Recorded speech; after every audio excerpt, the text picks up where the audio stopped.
Hey friends, what's up and welcome back to my channel. Welcome to today's video. We're gonna talk, surprise, surprise, about an eyeshadow palette that I've got a review for you today. I've got a ton of thoughts and stuff on the One Size Fits All eyeshadow palette by Patrick Starrr, and so I've got swatches for you. We're going to talk a whole lot about this palette because there are some things that threw me for a loop, and if you are anything like me in your eyeshadow preference, then you'll definitely want to know so that you know if to take the plunge and pick this palette up. So if you are interested in hearing my thoughts not only about the eyeshadow palette but one of the, what is this called exactly, the eye poppers, then just keep on watching. Okay, my friends, so I'm gonna kind of go in my normal format. I'm not really gonna read anything off of the Sephora website today because I found that what's on the box is pretty much what's on the website. So let's go ahead and start off with packaging. This looks identical to the makeup remover products that he recently released. I have not picked any of those up. In fact, I really wasn't planning on picking this up, but then it released in store, and in store they haven't really been getting a whole lot of new products. So I thought, oh, I think I'll mosey on over to my store and see what's new. Anyways, so this is what it looks like right here. Again, if you own the makeup remover products, then it's exactly like that. And then the eye popper is the same way. So let's go ahead and talk about this. It is $42, which I always feel like when it's on the lower end of the $40 spectrum, I feel like it's a decent price point for a higher end eyeshadow palette, an eyeshadow palette at Sephora or whatever. Once you start getting into the $49, $55, $59, then it's like, okay, that's pricey. But $42 I feel like is pretty decent for an eyeshadow palette. It does say it is a one size fits all, and one size fits all I think is like pretty much the theme across his brand right now. Let's see, with 9 super pigmented mattes and 6 eye-catching shimmers that are opaque, creamy, and blendable. Patrick Starrr created this visionary palette of all-day, everyday shadow essentials with neutrals, warm tones, pops of color, and the deepest black. It is vegan. It does have a 12-month shelf life, and it does say that it is made in the USA of US and imported materials. So that is that. Real quick, I'm going to read to you what the eye popper says, because we're going to talk about all of this basically all together. Get the glam with our One Swipe Wonder Liquid Eyeshadow, an eye-catching balance of glitter and pigment. This flake-free formula stays put. And then the directions are to swipe on with applicator 1 for high impact color and sparkle, which is typically how I do it with any kind of liquid eyeshadow in this format. So that's what we've got going on for packaging. Let's move into the palette itself. I very much like the packaging to this. Again, I hadn't really looked too much into this release, so I wasn't really expecting much. Given the name, I don't know a whole lot about Patrick Starrr. I think he got started at MAC like a whole lot of other folks. I don't know that for sure. Again, I'm not sure a whole lot about his background, about this collection in general, but anyways, I do know that based on his name, I know he's very popular. In my mind, I did have a very high expectation because I'm like, all right, well, everybody loved his MAC collaboration. I guess it was like a powder, if I remember right, and everybody loved it. So definitely had high hopes for this. And as far as the packaging, I feel like that kind of lived up to what, what I would have thought he would have released. It's very interesting. It's like an asymmetrical skirt is the best way I can describe it to you. And I hope it's coming across, but for those of you with like OCD or that like get bothered when things aren't matching or like lined up, this will bother the heck out of you because the black portion, do you see how that it sticks out there? And then on the other side, the pink side sticks out there. So again, like an asymmetrical skirt or dress is the best way I can describe it. I like that. I like unique. I like different. And that to me was definitely a win. I love the pink shade. I think that's very pretty. As far as the one size, I kind of would have envisioned it being a little bit more raised, but literally it's flat. It just has a different a little bit more of a glossy finish, but it's flat or flush on here. So I don't know if that is of any importance to y'all, but definitely want to point that out. The sticker on the back with like ingredients and stuff. Is it ingredients? No, it's the description. Is pink and it matches that. It's very pretty. As you heard, it does have 15 shades and they are at 1.5 grams net weight or 0.05 ounces each. So anyways, there is that. And as mentioned, it is made in the USA. Shelf life of 12 months these days kind of surprises me just because a lot of palettes I've seen seen now are like 24 months. But anyways, the side right here is black. I don't know. I like the color scheme. I like the contrast. I think it's pretty. It does bend all the way back. It has a full-size mirror right here, and then this is what we've got going on. It looks very bland online. I'm just going to be upfront and honest, but I thought the same thing about the Artist Couture Supreme Nudes, and I was way wrong. In person, that thing, it will blow your socks off, even though it's a neutral palette, and y'all know I'm not a neutral type of girl. But anyways, I am drawn into olives. Olive tones make my eye color pop, so I'm always on the hunt for a good olive. And so I had seen, so when I went in store, I called, yes, we have it. They placed it on hold. I'm like, oh, you know what? I'm going to go check it out and see. Can't touch anything, but I can see. Maybe it's going to be an Artist Couture type of thing, and it's going to be very, like, it's going to blow my socks off. Well, in looking at it, once I got to the store, I was like, okay. But I thought, well, maybe I kind of just need to play with it. And again, we can't test things out at the store, so you're forced to really buy it to see if you like it. That's unfortunate, but it is what it is. But this olive shade is, I was like, okay, regardless, I still kind of want to get it because I want to see if this olive shade is everything and a bag of cookies. And so we will talk about that. But I will just tell you, if you have the impression online of it being kind of bland and it not being super exciting, it's not much different once you see it in person. We'll talk about how it performs, obviously, but anyways, I just want to throw that out there.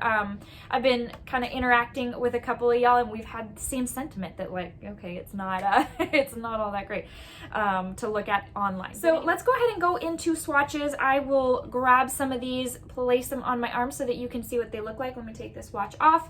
And as we go, I will place the picture, of course, as always, of these swatches on a deeper skin tone so that my deeper skin tone ladies, you know what we're working with here, and you'll know if maybe it will work for you. So let's go ahead and get started with this. First four, Manila Sands, Taupe of My Game. Taupe of My Game. I don't get that one. It's going to come to me while I'm editing it. I'm going to feel so dumb at that point. Brownie and Suede Charm.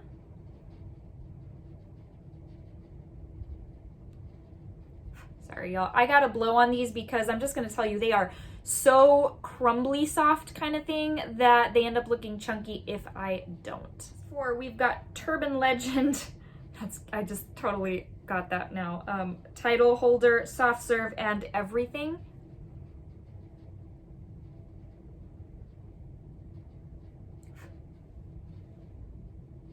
It's a pretty rich black. I'm just going to already tell you, I don't know if it's the best and richest black I've come across, but it's pretty decent considering good black shadows are kind of hard to come by. Here we go. We've got the set of four with my olive shade right here. It's called Olive It, but I take it as I love it. And then Blonde Mondieu, Mango, and Booked.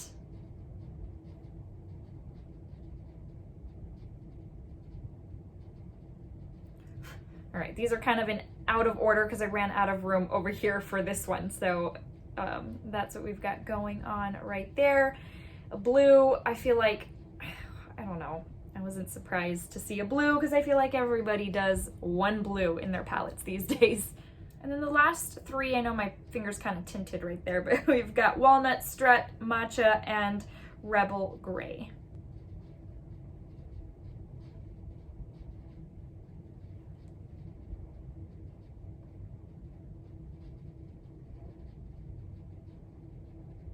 So guys, given that I told you one of the main reasons when I saw the palette, I was like, okay, I will pick it up because it's got that olive shade and I want to try that olive shade. I went for the Olive Eye Popper. I mean, don't be surprised. I know you're not. So this is in the shade Continental. I think it's number 2. So it's got like that rose gold to kind of match the palette. And then of course you've got the little see-through portion that you can see which one, if you have several, you kind of want to know what you're getting into. So it's got a doe foot applicator, just like you would expect with a liquid eyeshadow. And literally, let me do this again because I didn't show you. So it was talking about one swipe, and literally that's a pretty true claim. One swipe it is. So let me just kind of intensify it a little bit, spread it out so that you have a very good view. And honestly, I would consider this more of like a bronzy olive. It's a little bit deeper than the olive in the palette. I'll give you a comparison here shortly. but it definitely is deeper. I have tried the olive, so I'm obviously wearing the olive on its own today, and then I have used this on its own, and definitely you can tell the difference. There is a very, there's a difference. This one's brighter and this one is deeper. So there you go. That's the difference. Just in case you're wondering, like, okay, if I get the palette, do I kind of have that already? This one definitely has glitter in it within the formula. It's not like it feels chunky or anything. It's just in the formula. And again, it's more of a deeper bronzy type of olive shade, whereas this one is a brighter. It almost, you know, it's almost like a lime green type of olive, and the other's a bronze type of olive. So that being said, we're just going to go ahead and go into the demo portion of this video. I do have to disclose I didn't have time to get my normal setup ready, so I think you're going to tell that it's not going to be as great in the sense of like my lighting and the whole situation. I was getting ready for church and I was running late. When I do demos, I do one eye so that on camera I do the other eye with you guys. And yeah, I was like, I cannot be going to church with one eye of eyeshadow and the other bare, so this is gonna have to be what it is. So anyways, I didn't want to skip out on the demo, so you're gonna tell a little bit of a difference. My apologies, it should only be this one time, but here we go with the demo so that you can see firsthand how these apply. I'll be right back. All right, guys, so I'm going to start off with the shade Mango and a blending brush. Just lay this down in the crease. As I'm editing this, I am cringing at how bad this footage looks, but I was in a total hurry. Next, I'm going to go in with my Fenty Pro Filter Eye Primer, and with a flat brush, this is the brush I used to cut my crease, I'm just laying that down to provide a tacky base for my next shade, which is, ooh, that went fast, the olive shade. It's called I Love It, and it is very, very pretty. Because I'm using a brush, it did take several applications, but the end result was still really nice. Next, I'm going to go in with the shade Blue Mon Dieu and Turban Legend. I'm going to mix them, and it's really because I primarily want the blue, but the black is just to slightly deepen it up. I want something just a hint darker. I've told y'all before, I don't use a whole lot of black shadows because for me, they cause a look to go south really quick. It can look messy. As it is, I was trying to really avoid my little upper bone in that crease right above my crease, but I couldn't. Next, I'm going to go in with the eye popper, and I'm just laying a little bit of this down between the green and the blue, just so that I can add a little bit of sparkle. Next, I'm going to go in with a shader brush and some of that olive shade, and I'm going to place this on the lower lash line. I really am just mimicking what I did up above. I'm going to place the olive shade where I'm placing it now, and then the blue will go on the outer portion. Just letting you know these are very, I don't know if powdery is the word, but if you are a contact lens wearer, then beware. Next, I'm going in with the shade Title Holder, and I'm going to place this on the inner corner. Just with a little stumpy, dense brush. Okay, it's time for liner and lashes, of course, and this is the final look. Hope you enjoy. All right, you guys, so I hope you enjoyed that. Again, a little bit different situation going on, but still, I hope you found it helpful. One thing I did not include on camera because I honestly was trying to get it done as I was putting on my lashes and stuff because I was trying to get out the door, is that there was quite a bit of fallout. Obviously, did my eye over here with no foundation, so usually that's my process.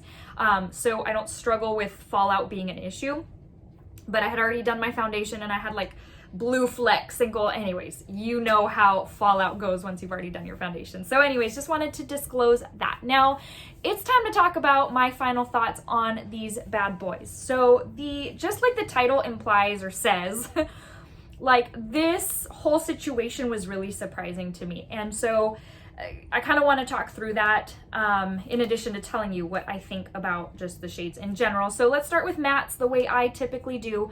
I find the mattes in here to apply really nicely. To the touch, they can be a little bit dry. They can be a little bit, you know, like Huda mattes to the touch. They're very papery. I found a lot of them to be like that here. But I have also, I'm just going to start with the most surprising thing. Is that I kind of expected the mattes to be the ones that need build up and blending, and I don't know, I always go into that with that mindset if I don't know how a formula is or if I'm new to the brand or whatever. And I was just so impressed the first time I used it that like I have thoroughly enjoyed using the mattes in this palette. I find them to be pigmented, easy to use, easy to work with. They blend very nicely. They work. The only downside is the array of shades in this palette I find can get very muddy very fast. That's just a thing I find to be the case with some neutral palettes when they've got kind of just the different variations of like brown and stuff, because I don't have a lot to work with in the sense of variation. I find overall, again, they do perform very nicely. The one that can get the muddiest, I think, is this matcha shade. I don't know, maybe it's because it's just a kind of dirty green or a pukey green, whatever, poopy green, anything gross kind of green. Anyways, the black, very nice. It is very dry, but I always tell y'all with these dark shades or with black shades, I tend to not use them hardly at all, because for me, black can go very wrong very fast. It can make my look all of a sudden go to trash. It's just, you have to know how to use them. And some people, I watch their videos and I'm like, how do you do that? And I start trying and it's like, sad day. But anyways, okay, so that's the matte. So definitely I was very surprised with that. I was like, oh, okay.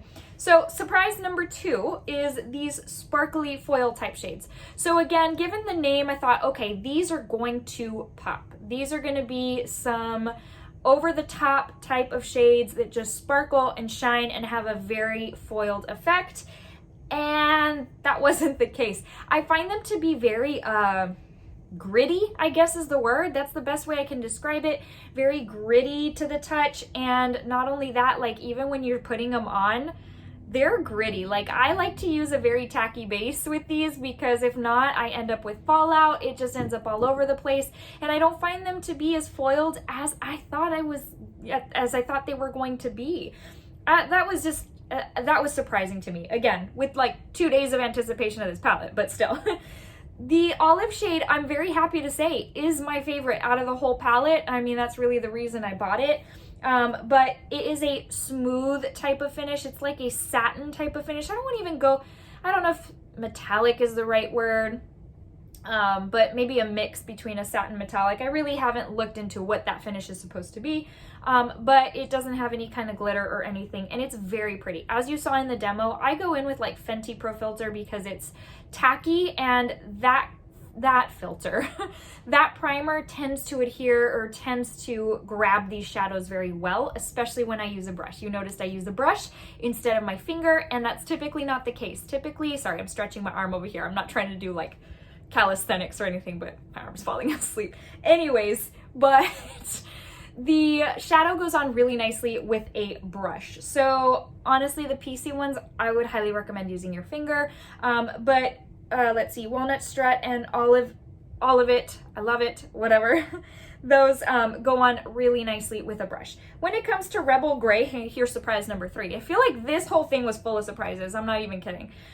Rebel Gray, how can I describe it to you? When I first saw it in the store, I'm like, another silver, or maybe kind of a lilac silver. I'm not a huge fan of silver eyeshadows. I don't know why. I typically prefer silver like in my jewelry and stuff, silver or rose gold. But in my eyeshadow, I'm just really not a fan. Well, the crazy thing is this comes off like almost like a lilac entirely. Like it just doesn't, I don't get any kind of silver vibe. And it says it's Rebel Gray, so I'm guessing it's like a lilac gray type of shade. I don't know, but very different to what I expected it to be, and I was pleasantly surprised with that one. The only thing is that one takes building up, and again, it's especially recommend using your finger with that one, because if not, you'll be there for 10 days trying to build up your eyeshadow. I prefer going in with a finger, and it takes less building up and looks better. So anyways, that is that. Now let's go into the topper that I just dropped. Hold on, let me grab it. Okay, so here's the topper. I already told you I love the packaging to this. I think this is really, really nice. It's probably the prettiest packaging to a liquid eyeshadow I have seen so far. Okay, let me take you to my last surprise. Surprise. I anticipated liking this one the least. I really thought, okay, I'll probably like the palette more given that it's got those foiled shades, it's got that olive shade, and overall the way it ties in together, I'm probably really going to like this, and this one's probably going to be the dud for me. That's usually how it works. You like one, and the other is a dud. And surprise, surprise, I would hands down choose this over this. This is crazy. This is a really great eyeshadow. I feel like eye popper is the right way to put it. It's got a crazy amount of pigment, and the sparkle or the glitter in it just makes it pop.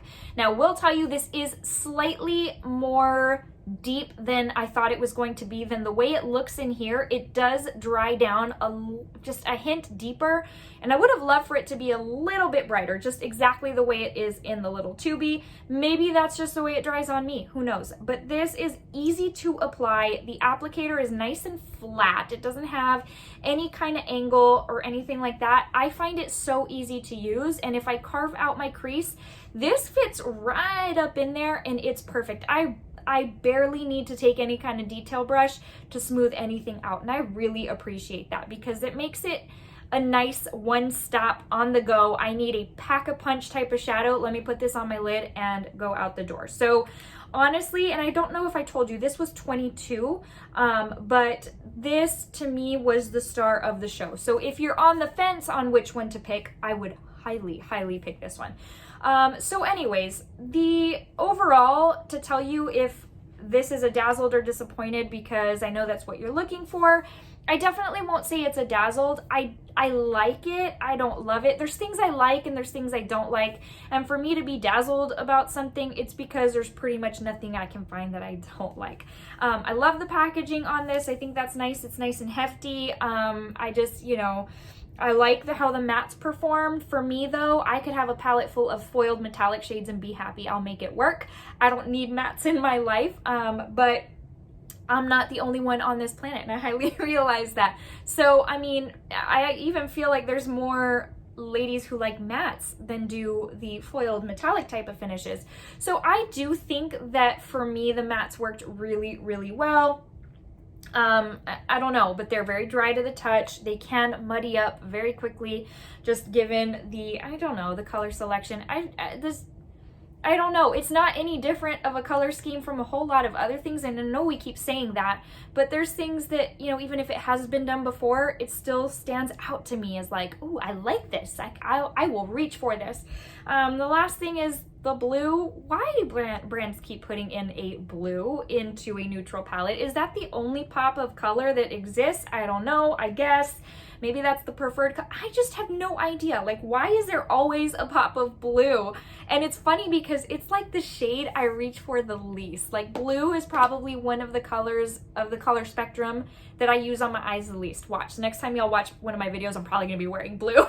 Totally contradict what I just said. But anyways, I think $42 is a decent price point. I'm glad it wasn't more. But I definitely think if you weren't like super thrilled with what you saw online, I don't think you'd be any more thrilled to see it and pick it up in person, honestly.